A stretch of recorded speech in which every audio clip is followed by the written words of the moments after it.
নমস্কাৰ মিক্স মছলা কিচেনলৈ আপোনালোকক স্বাগতম জনাইছোঁ। আজি মই মোৰ কিচেনত লৈ আহিছোঁ কণীৰ এটা ৰেচিপি। আহকচোন ৰেচিপিটোলৈ আগবাঢ়ো। মই এখন পেন লৈছোঁ, ইয়াক গেছৰ জোৰ ফ্লেমত গৰম কৰি লৈছোঁ। প্ৰথমতে মই ইয়াত এড কৰি দিছোঁ তেল। মই ইয়াত 4-5 চামুচমান তেল এড কৰি দিছোঁ। তাৰপিছত মই এনেধৰণে সৰু সৰুকৈ কটা দুটা মিডিয়াম সাইজৰ পিঁয়াজ ইয়াত এড কৰি দিছোঁ।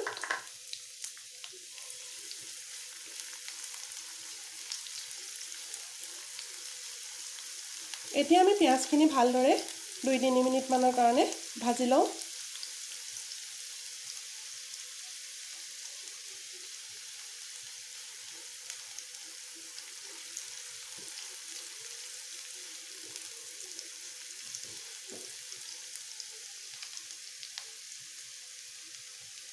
পিঁয়াজখিনিত অকণমান সোণোৱালী বৰণ হোৱালৈকে আমি ভাজি ল'ব লাগিব।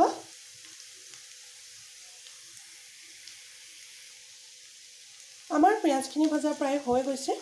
ই অকণমান সোণোৱালী বৰণ ধৰিছে আৰু ইয়াৰ পৰা এটা ধুনীয়া ফ্লেভাৰ আহিছে।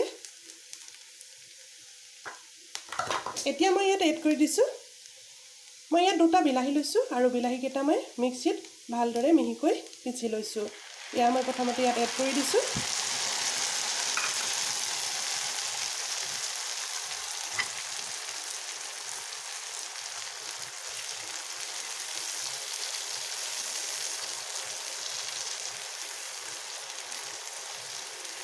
বিলাহীখিনি ভালদৰে সিজালৈকে আমি এনেদৰে ইয়াক সিজাই ল'ম।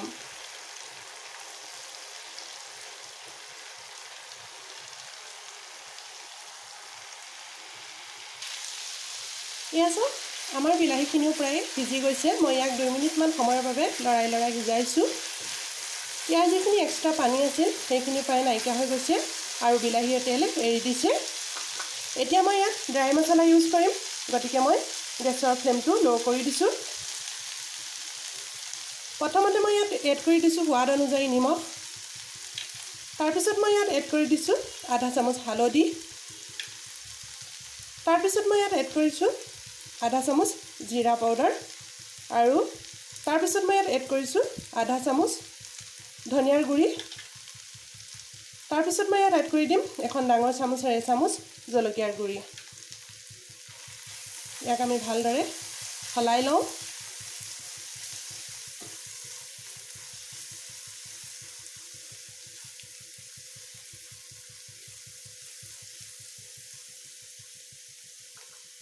আমাৰ ড্ৰাই মছলাখিনি ভালদৰে মিক্স হৈ গৈছে।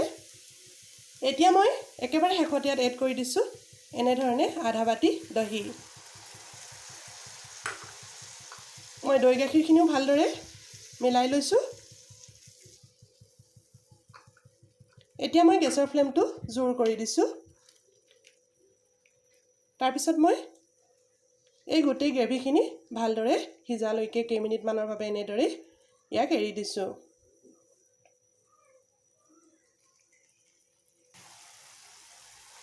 আমাৰ গ্ৰেভিখিনি প্ৰায় তৈয়াৰ হৈ গৈছে। দৈ গাখীৰৰ এটা সুন্দৰ ফ্লেভাৰো আহিছে। মই ইয়াত পানীৰ ইউজ কৰা নাই, যিহেতু দৈ গাখীৰত পানীৰ পৰিমাণ থাকে, গতিকে মই পানী দিয়া নাই। এতিয়া মই গেছৰ ফ্লেমটো ল' কৰি লৈছোঁ। এতিয়া মই ইয়াত এনেধৰণে বইল কৰি লোৱা কণীকেইটি এড কৰি দিম। মই কিন্তু কণীকেইটা সম্পূৰ্ণৰূপে বইল কৰি লোৱা নাই, মই ইয়াক হাফ বইল কৰি লৈছোঁ। এয়া চাওক, কণীবোৰ এতিয়াও একেবাৰে কোমল কোমল হৈ আছে। এতিয়া মই এইকেইটা ইয়াত এড কৰি দিছোঁ।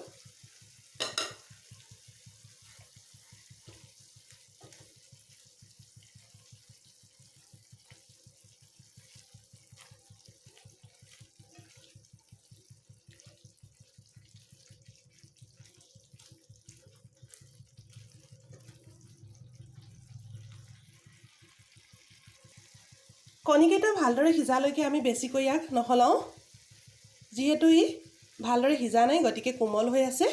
এতিয়া ইয়াক ভিতৰৰ ফালৰ পৰা ভালদৰে সিজালৈকে আমি এখন ঢাকনি লগাই এৰি দিম।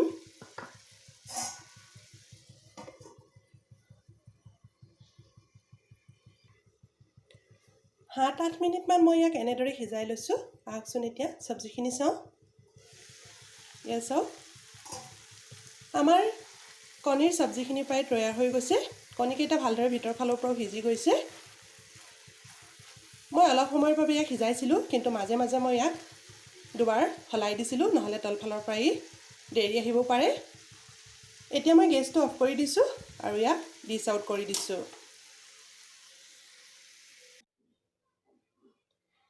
এতিয়া মই ইয়াক ডিছ আউট কৰি দিবলৈ লৈছোঁ।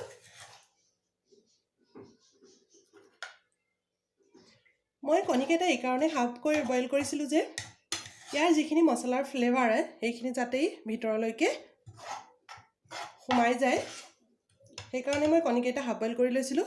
আপোনালোকে বিচাৰিলে ইয়াক সম্পূৰ্ণৰূপে বইল কৰি ল'বও পাৰে, কিন্তু হাফ বইল কৰি ল'লে ইয়াৰ ফ্লেভাৰটো বেছি ভাল লাগে, সেইকাৰণে মই ইয়াক হাফ বইল কৰি দেখুৱাইছোঁ।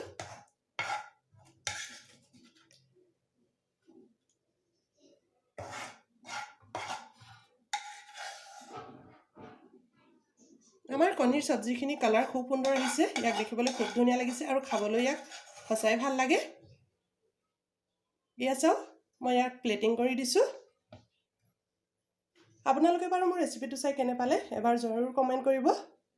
আজিলৈ ইমানেই। পুনৰবাৰ লগ পোৱাৰ প্ৰতিশ্ৰুতিৰে আজিলৈ আহোঁ, কিন্তু মোৰ চেনেলটি ছাবস্ক্ৰাইব আৰু শ্বেয়াৰ কৰিবলৈ নাপাহৰিব দেই। বাই।